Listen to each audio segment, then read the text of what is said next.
Ta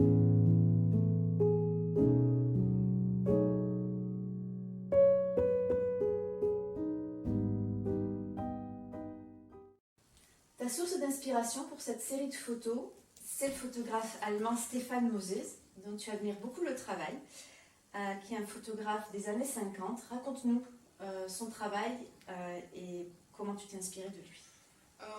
Je reviens à ce livre qui m'a été offert par un oncle que j'adore beaucoup.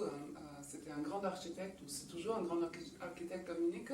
Il m'a offert ce livre parce que c'est un copain de Stefan Moses. Et je l'avais pendant très longtemps, ce livre, il traînait toujours quelque part. Et à un moment, à cette occasion, je me suis rappelé, pendant le confinement, j'ai repris le livre et je me dis, tiens, ça c'est l'inspiration que j'ai besoin pour faire cette série.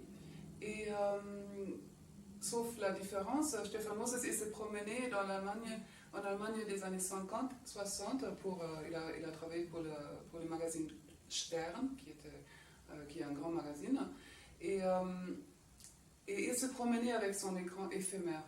Moi, je ne pouvais pas me promener. C'est pour ça que j'ai juste mis cet écran éphémère et j'ai invité les gens de venir vers moi avec leurs accessoires différents. Mais après, sinon, je trouve que ça collait bien, cette inspiration. Et Stefan Moses, il est décédé en 2018 à Paris. Et quand il a fait les autoportraits, c'est toujours présenté avec l'œil du photographe. Et ça, je l'ai repris avec mon propre autoportrait, qui représente aussi cet œil de la photographe. L'œil qui prend le moment décisif, qui est le moment parfait pour prendre une photo.